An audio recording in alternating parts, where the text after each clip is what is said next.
SIT चौकशीनंतर आता ताकद राहिली नाही असं म्हणणारा हतबल सगळं माज गळून पडलेला अशोक खरात कालच्या व्हिडिओतून पाहायला मिळाला। पण हाच नराधम दर शनिवारी रविवारी कमरेला बंदूक लावून फिरायचा। तो नेमका कुठे जायचा आणि कुणाकुणाला धमकवायचा याचा नवा खुलासा आता समोर आलाय। खरातला अटक झाल्यापासून दररोज त्याची कारनामे समोर येतात। त्यात आता स्थानिक नागरिकांनी या खरातवरती अनेक आरोप केलेत। खरात दर शनिवारी रविवारी न चुकता मिरगाव इथल्या त्याच्या आलिशान फार्म हाऊसवरती येऊन राहायचा। अगदी गुंडासारखी त्याची लाईफस्टाईल होती। तो सराईत गुंडासारखा कमरेला बंदूक लावून फिरायचा। सकाळी 10-12 किलोमीटरचं सायकलिंग करायचा तेव्हा त्याच्या कमरेला बंदूक लावलेली असायची आणि त्याच बंदुकीचा धाक दाखवून तो मिरगावामध्ये दहशत पसरवायचा।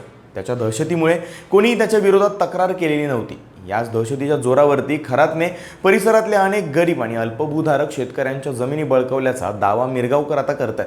ज्या शेतकऱ्यांनी आपल्या जमिनी द्यायला विरोध केला त्यांना धमकी देऊन त्यांच्यावरती विविध कारणांनी खरातने खोटे गुन्हे दाखल केल्याचंही समोर आले। अशाच पद्धतीने आपल्याला न्यायालयाच्या खोट्या प्रकरणांमध्ये खरातने अडकवल्याची तक्रार पीडित शेतकऱ्यांनी केली।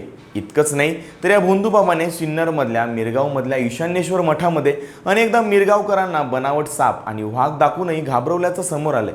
रिमोट कंट्रोलने तो नकली साप आणि वाघांच्या चमत्कारिक हालचाली करून दाखवायचा। अघोरी पूजेमध्ये तो अशा प्रकारे भक्तांना घाबरवून त्यांच्याकडून पैसे उकळायचा। खोटे खडे दाखवून ते 10,000 ते 1 लाखांपर्यंत विकूनही तो लोकांना गंडवायचा। लैंगिक अत्याचार प्रकरणामध्ये तर त्याच्यावरती आतापर्यंत 3 महिलांनी पुढे येऊन गुन्हा दाखल केलाय। खरातच्या आणि ऑफिस बॉय नीरज जाधवच्या चौकशीनंतर आता SITने मंदिराचे पुजारी, वॉचमन, मंदिराचं विश्वस्त मंडळ, मिरगावातले लोक अशा सगळ्यांची चौकशी सुरू केली। आता बाकीच्या प्रकरणातही SIT चौकशीतून त्याचा सगळा काळा चिठ्ठा बाहेर येईलच। पण या प्रकरणाची व्याप्ती पाहता आणखी काय काय कारनामे केले असावेत असा प्रश्नच पडतोय। तुम्हाला काय वाटतं? कमेंट्समध्ये नक्की सांगा आणि फॉलो करा लगाओ बत्ती।